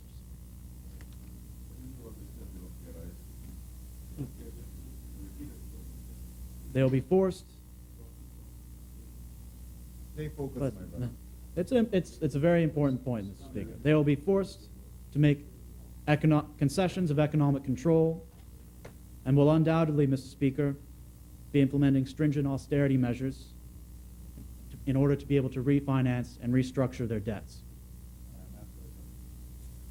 Mr. Speaker, the thing about borrowing and loaning is that many people do not think of borrowing money as a form of taxation. And allow me to speak a little further, Mr. Speaker, so I can provide some context as to what I'm getting at here. Mr. Speaker, as individuals, as families, individuals and businesses, we go to financial institutions and we secure loans for purchasing a car or a home or to start a business. And, of course, we agree to make certain payments based on a payment plan with interest based on the money we borrowed to accomplish the goal that we had set out for ourselves. The difference is, Mr. Speaker, the very crucial difference is when we are talking about borrowing as a government or as a nation, when you borrow and borrow excessively, what you are effectively creating is a tax. But not a tax on you, not a tax on the policymakers of the day, but on your children and on your grandchildren.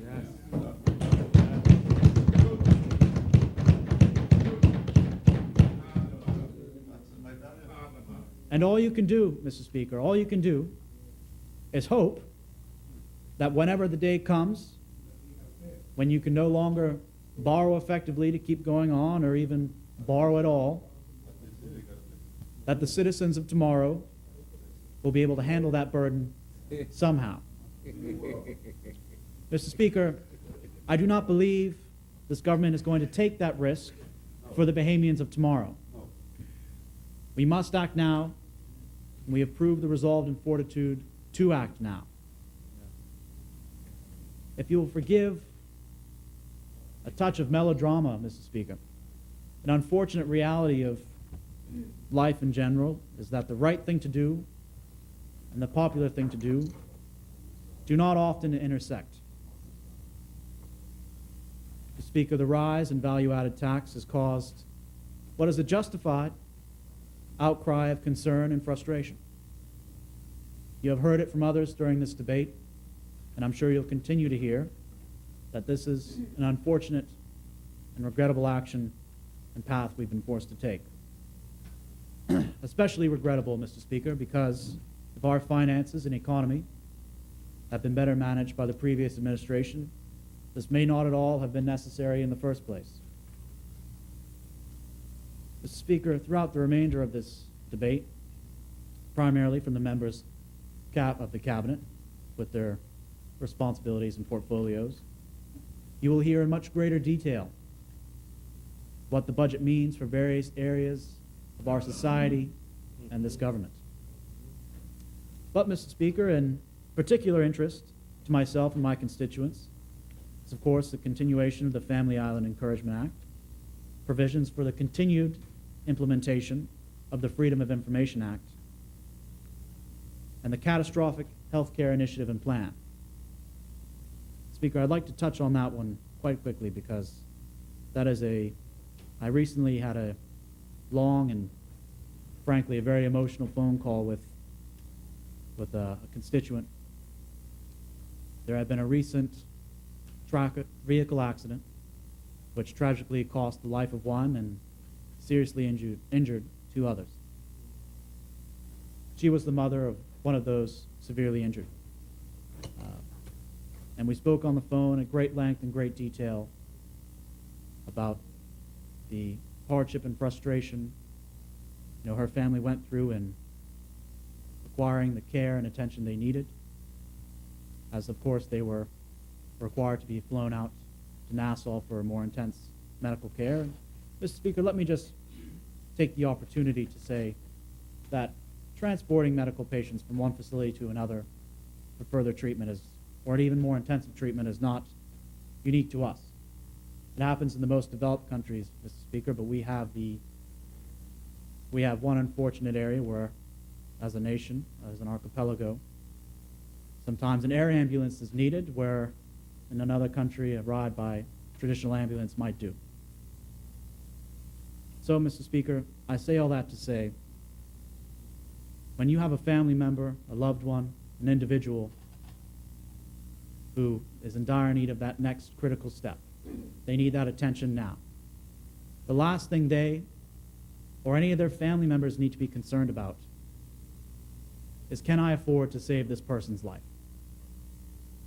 Mr. Speaker, this initiative and this plan will address issues like these so that nobody will have to worry about the cost of saving a life again, Mr. Speaker. And I'm certain the member for Elizabeth, in his capacity as Minister of Health, would speak on that in greater detail. Mr. Speaker, of course, there's also the removal of value-added tax on breadbasket items and medicine, which was a manifesto promise which is now realized. And of course, Mr. Speaker, as we heard from the member for East Grand Bahama, that items will continue to be reviewed and potentially added to this list of value-added tax exempted items to continue making life easier and more affordable for not only the struggling, but the average Bahamian, Mr. Speaker. Through you, Mr. Speaker, to all of my constituents, by extension, to all Bahamians, I would please ask and encourage all of you to follow this budget debate and all the subsequent information to follow. So please watch and pay attention to it all in the greatest of detail. I am certain, Mr. Speaker, a careful and calm approach would leave most to understand a satisfactory justification of why we have taken the measures we have taken with this upcoming financial budget. Mr. Speaker, before I go to bring my contribution towards a close, there is an area I am very, very passionate about. With your indulgence, I would like to speak on. That area is constituency service reform. Mr. Speaker, what I mean when I say constituency service reform is something that has been a bit of a pet project or passion project of mine, is as an individual, as an elected representative, how do we reach that next level of exceptional representation and good constituency service? Mr. Speaker, let me state again so the answer will reflect correctly what I said, just in case. The word I used was exceptional and not acceptable.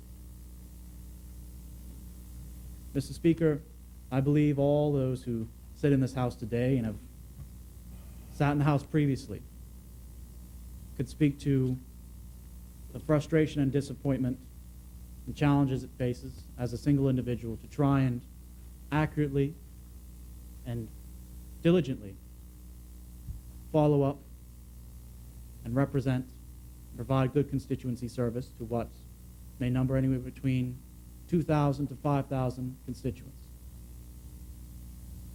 And I believe, Mr. Speaker, it may be just as frustrating on both sides of the proverbial fence, where you have constituents become increasingly frustrated by the time constraints and abilities, physical capabilities of the Member of Parliament.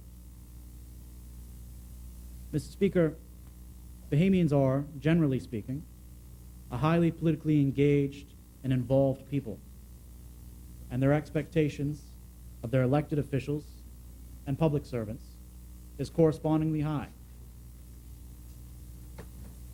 We must follow suit, Mr. Speaker, in modernizing and adapting our structure to better equip ourselves to serve our constituents and our communities.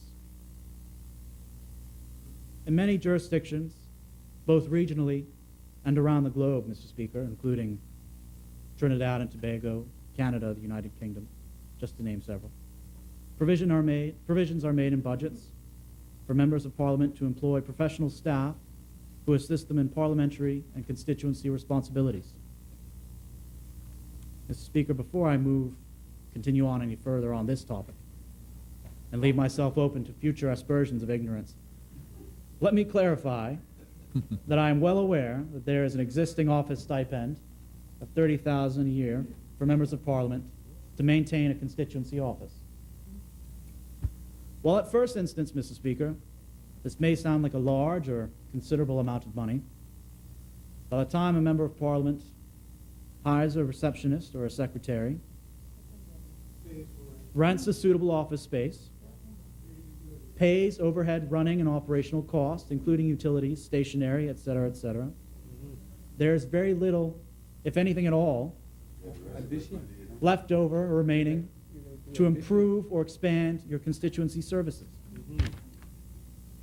Please, Mr. Speaker, let me affirm that every member of Parliament must and should be using the existing fund to the best of their ability to maintain a functioning constituency office and facilitate services.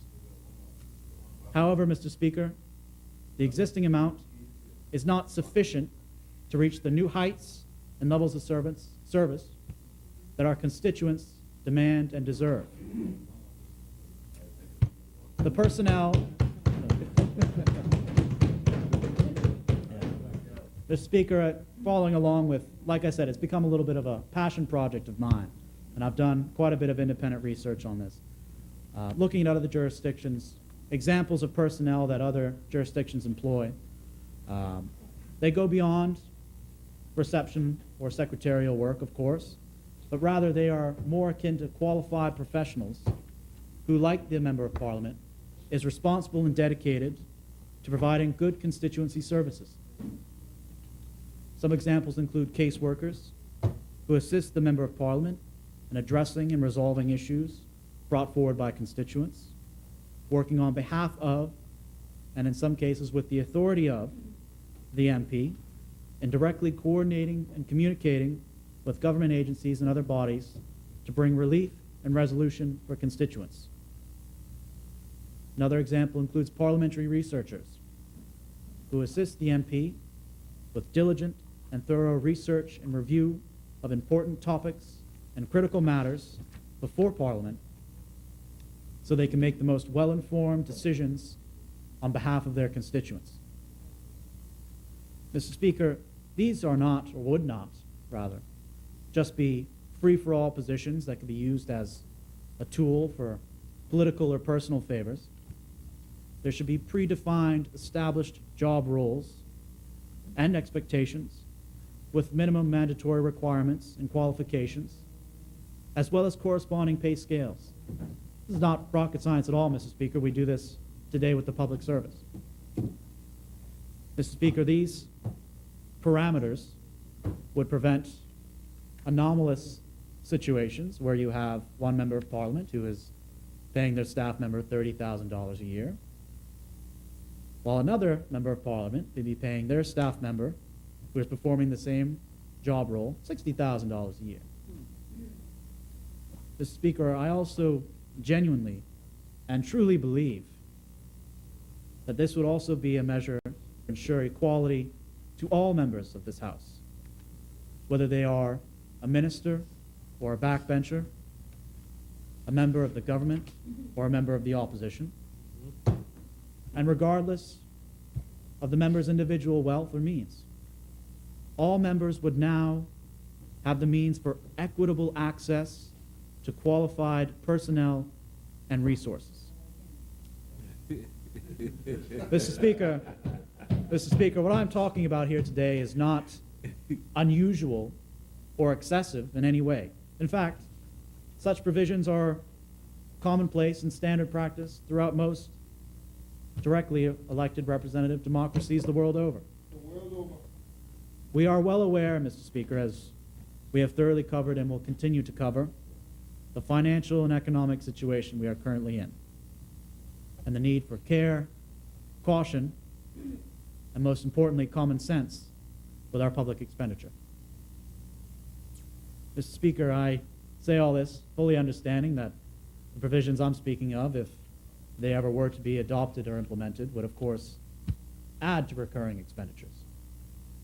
But I believe, Mr. Speaker, I believe such provisions would create a fundamental paradigm shift and improvement in our deliverability and performance as elected representatives.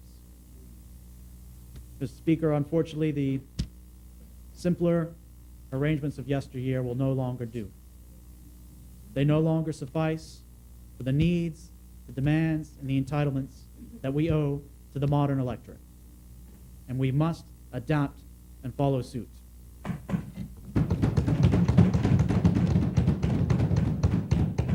I would therefore humbly suggest, on the floor, Mr. Speaker, humbly suggest that moving forward in future budgets, that the government would seriously consider creating provisions for such allocations in future budgets to achieve this fundamental, to me, Mr. Speaker, quite honestly, I'll speak very personally, to me, this fundamental change that we must undertake.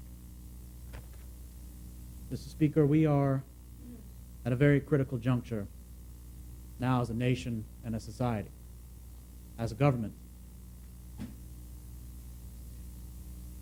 The member for Killarney in his capacity as Prime Minister, as well as the member for East Grand Bahama, of course, in his capacity as the Minister of Finance, and all the members of the Cabinet, and by extension, of course, the members of this Parliament.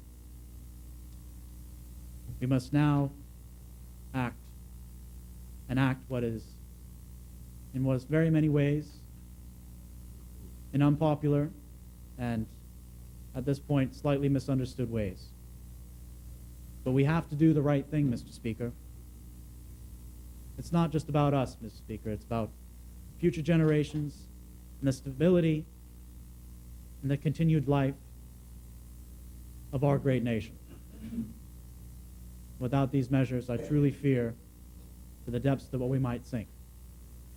Therefore, I commend the leadership for having the fortitude and the deliverability to accomplish this and take these measures. And I have the fullest confidence that it will be done responsibly and honestly, openly, to the benefit of all Bahamians throughout our great Commonwealth. Mr. Speaker, Central and South Abaco supports the 2018-2019 budget. And may God bless you, Mr. Speaker, and may God continue to bless the great Commonwealth of the Bahamas. Thank you.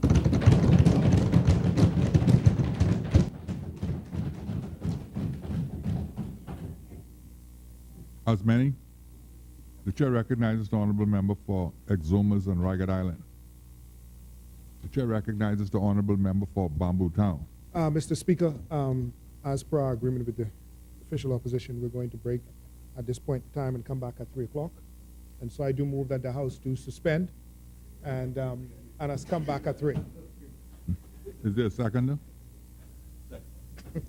It has been moved and seconded that the business of this House do suspend until 3 p.m. this afternoon. As many as are in favor will remain seated. Those who oppose will stand. The business of this House stands suspended until 3 p.m. this afternoon.